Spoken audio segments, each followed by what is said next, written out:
Hi guys, welcome back to my channel. Today we are going to cook Karela. These are the awesome bitter gourds which are so amazing in health benefits, and they just control your blood pressure, blood sugar, like anything. Like they're super good and super healthy. But some people have like love or hate relationship with these. I didn't used to like them before, but now I love them. And what I did, I just cut these in these circular pieces, and I just scraped off a little bit of the skin, and then I just left it with lots of salt in it so that their all bitterness can go out, or maximum bitterness possible can go out from these, so they can become more edible. Because I know a lot of people can control, or I know a lot of people can be okay with the bitterness it has, but most of us, we don't love it, right? I'm going to squeeze them hard as I can. Then I'm going to keep it aside on a separate plate and repeat.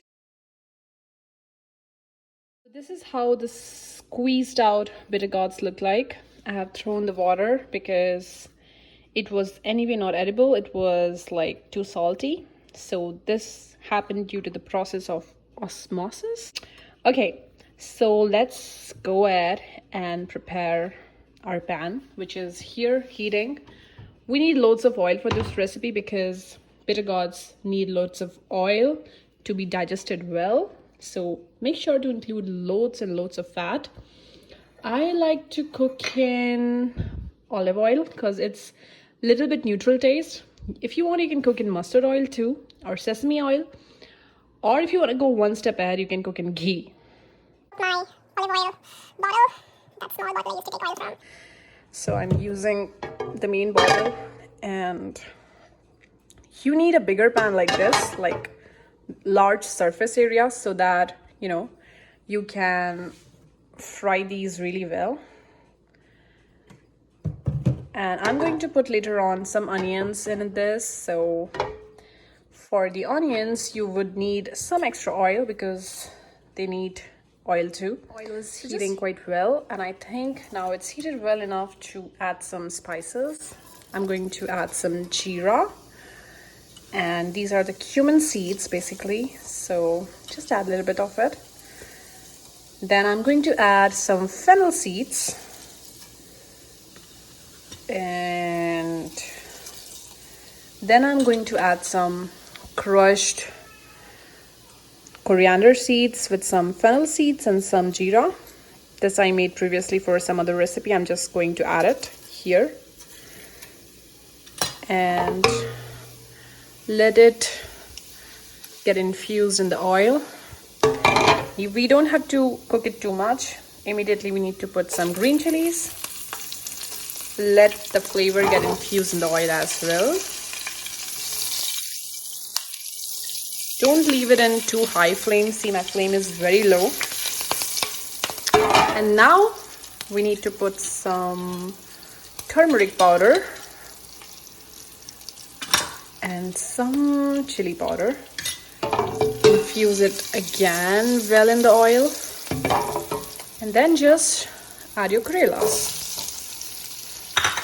So the key is to cook them before adding the onions. So we need to cook them around, let's say 70%, because if you add onions right away, onions are going to cook sooner. These will be a little bit raw, and then the taste won't come through and you won't enjoy it. So I would recommend cook them about 70% in the oil.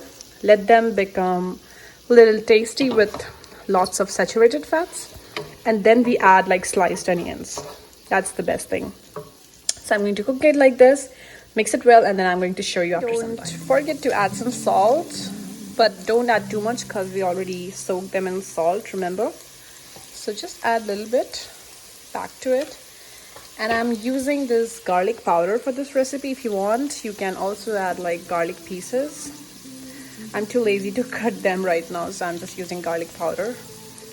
And Then mix it well and leave it for some time to cook at like medium-high flames. So my flame is like this. And now I'm going to cover it with the lid so that it gets some steam and can get some bit softer.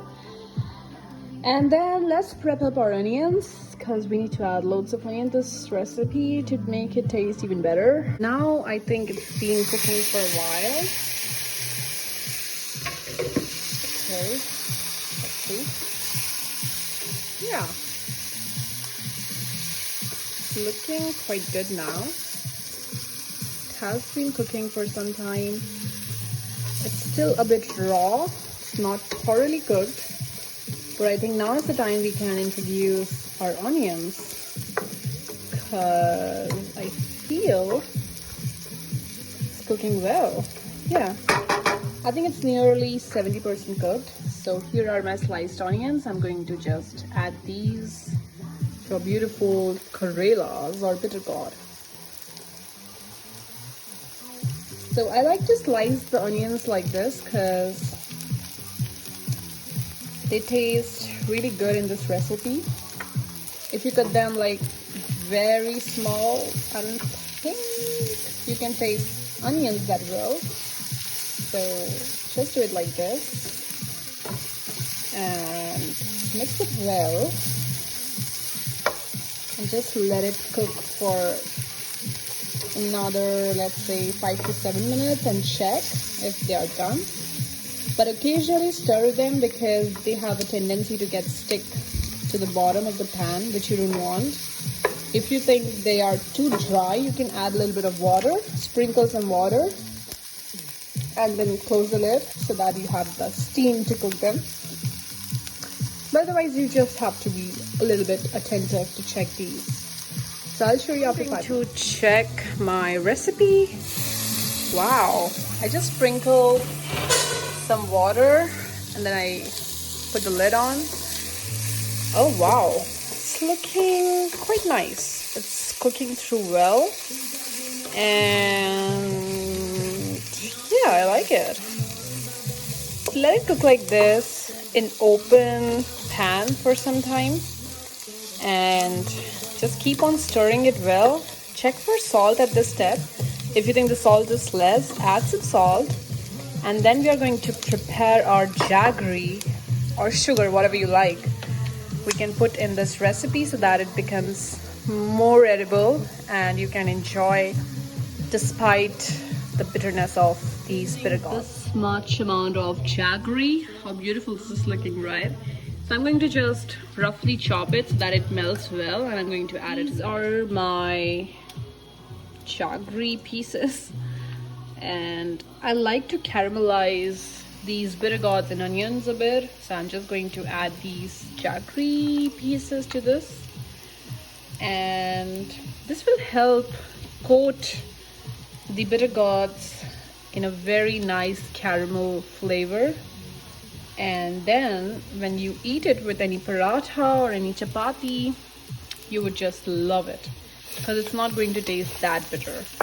So just mix it and I'm going to show how it looks. Closely, you will see a perfect glaze on all my beautiful bitter-gourds and onions. This is the caramel effect I was talking about. It looks very shiny, it looks very beautiful, it tastes so good, and the sweetness of the onions also come through well. So do not skip this step if you really want to enjoy the flavors. But if you're someone who is absolutely fine with the bitterness, please go ahead and eat without sugar. That's always the best thing, you know. And you can also use cane sugar, brown sugar, whatever sugar you use in this recipe.